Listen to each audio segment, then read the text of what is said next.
અમદાવાદના એક નાના વિસ્તારમાં રહેતો હતો મયુર.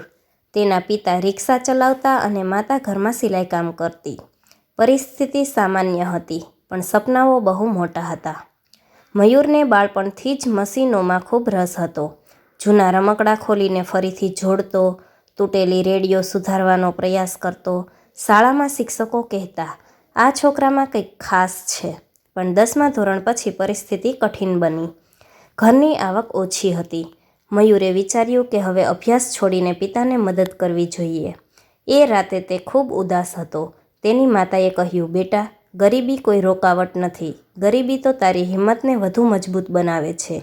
તું ભણ, અમે મહેનત કરી લઈશું." આ શબ્દો મયુર માટે દીવા સમાન હતા. તે દિવસે પછી મયુરે વહેલી સવારે પેપર વહેંચતો, બપોરે કોલેજ જતો અને રાત્રે અભ્યાસ કરતો. થાકતો પણ હારતો ન હતો.